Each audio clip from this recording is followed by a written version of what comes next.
Hello, so today I'm going to show you how to make this head pin and eye pin cluster bracelet. It's really effective, really lovely. The main skills involved are making loops in wire and opening and closing jump rings. In this video I'm going to show you how to use one-step loopers to make the loops, as well as how to make them with the wire cutters and round nose pliers, and also how to open and close jump rings.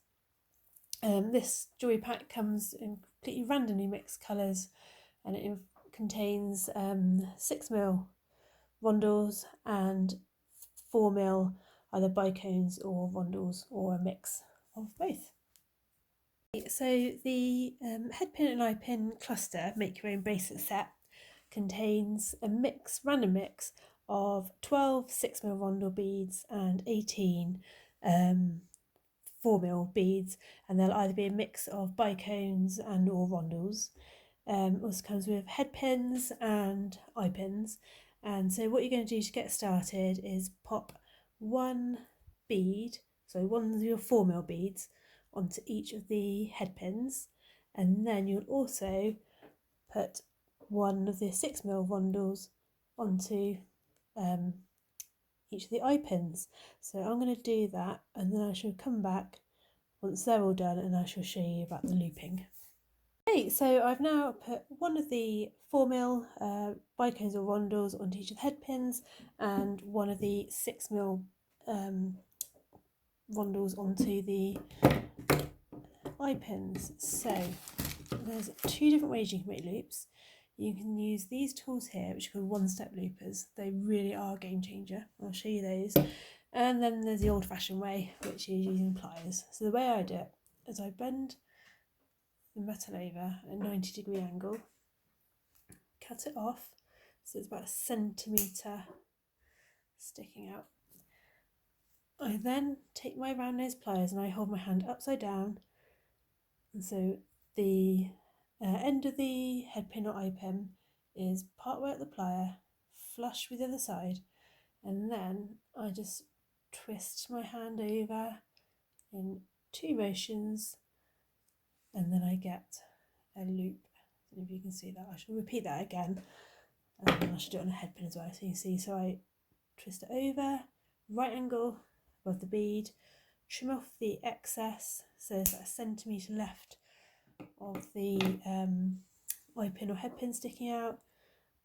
Hold it in the plier so it's flush with the edge of the plier, about 1 centimetre from the end, hand upside down, and then I do one twist, move my plier back around and twist again to complete the loop.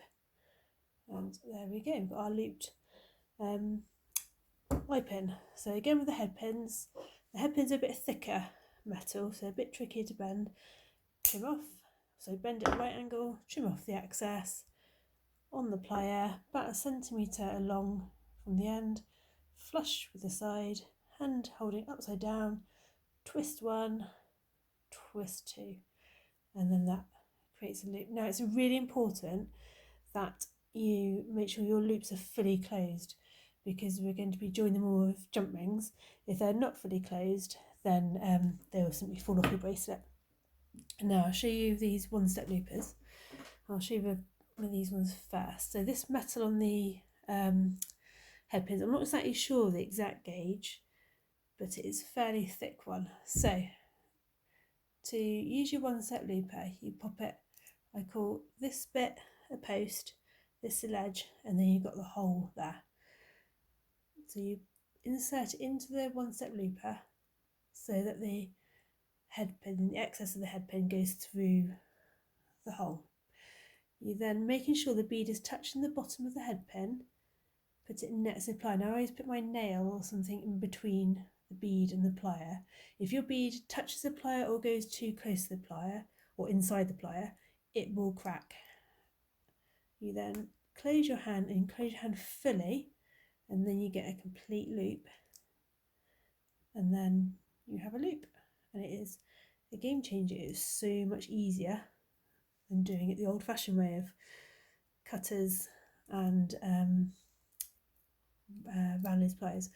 Right, So I'm going to do that again. I'm going to show you what happens if you get your bead stuck. So a lot of people use the pliers. Let's take that out of the way.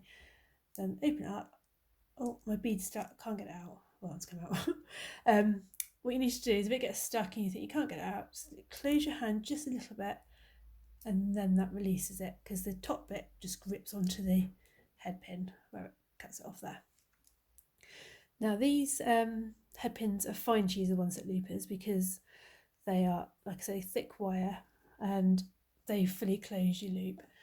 When using these thinner gauge stainless steel eye pins, the one-step loopers don't tend to work so well. So again, through the hole, gap between the bead and the plier, close my hand fully and it just snaps it off and then doesn't finish looping it. And you can see it's there's quite a gap there. So then I'm going to take my round nose pliers and just close that. So what I'm personally going to do is I'm going to finish off looping these. I'm going to use my one-step loopers for these, and these ones I'm going to do by hand, and then I should come back to you. Right then, so I have finished looping my eye pins and my head pins. So what I'm going to do now, and I've also ensured they're all fully closed, I'm going to lay my beads out in the order that I want them to go on the bracelet. So I don't know, I think I might have a red down this end. Pink and blue. Okay. And the head pins are going to go in clusters of 3 every other bead. So I don't think you can quite see that one. I'm just going to move these around just so you can see the actual pattern of my bracelet. So I'm planning to have my clasp just here. I'm going to pop that there so I can see that. Now I'm just going to go completely random, and the bracelet is planned so that you start with a cluster after your first bead on head pin, then you miss one, then you have a cluster, then you miss one, and I'm going to put a cluster of 3 in here. I'm just going to do it really random, then I miss one, then 3, really random to start with, and then miss one. I'm going to miss one cluster. Decide if I like how they're looking, and actually they're not too bad, particularly like that one. That's a nice set. I might, if I want that green next to that green, I might swap green. That's better. Green, that purple. Okay, so I'm going to keep this is the pattern. I'm going to brace it. So clasp, bead and eye pin, cluster of 3, bead and eye pin, miss, bead and eye pin, cluster 3, bead and eye pin, miss, and so on. And so to join them together, you're going to use some jump rings. Now, when I was picking up all my bits to come home and make this, I mistakenly picked up 4mm jump rings. The pack contains 5mm jump rings, which is much easier to connect. I made a mistake there, so I am going to struggle a little bit, but that's okay. I can do that. So I'm going to start off with picking up a jump ring and just a quick recap of how to open and close jump rings. So you find where the opening is, where this one's hidden, just there. And I think of a clock jump ring as a clock face. So I have the opening at 12 o'clock, hold it in one pair of pliers at 3 o'clock, the other pair of pliers at 9 o'clock, and then just one hand twists towards you or away from you. And then that opens up your jump ring. I'm then I'm going to start from the end, I think, and I'm going to hook on my lobster clasp and my eye pin. And then that's that. And then, I'm going to close my jump ring again by just gently twisting back in the direction that I opened it, in the opposite direction to what I opened it, and making sure it's fully closed. So the next set I add on is going to be eye pin, cluster 3, eye pin. So I'm going to open up a jump ring again. Once again, just a little twist. You don't need to open these wide. If you open them too wide, they lose their shape. Then hook on my eye pin first. Then I'm going to hook on 1, 2, 3 cluster beads, well, bicones, followed by eye pin. So this is where it gets a little bit tricky with a 4mm, but with a 5mm you will be fine. Hold it back with my jump pliers and twist back. So far I've got the first 2 eye pins joined and my first little cluster.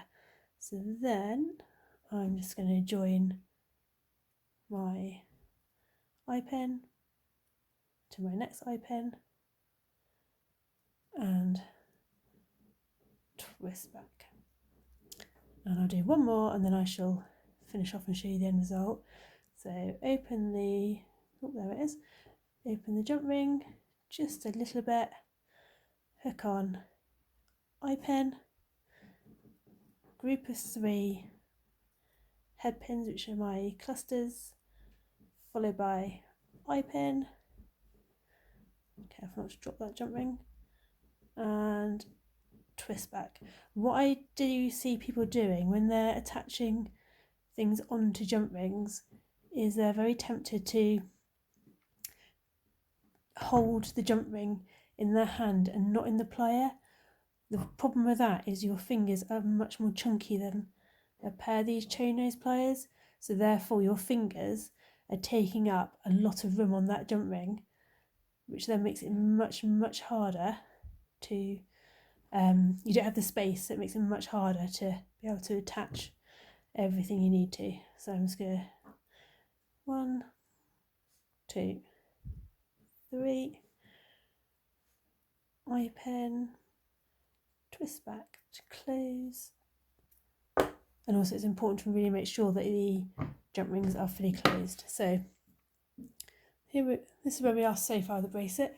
If at this point I wasn't happy with that, it'd be really easy to just open a jump ring and remove whatever I want to change and then go back to start continuing it. So I'm just going to finish the bracelet and then I shall come back when I've done that. Okay, so I finished completing my bracelet. We've got one last step to go, and that is attaching the end lobster clasp onto the end eye pin. So you just hook it on, push it to, and you are finished. So that is how you make the head pin and eye pin cluster bracelet, and it measures approximately let's have a little look, 17.5 centimetres, and of course if need be you can always add a extension chain on the end just to give it an extra little bit of flexibility.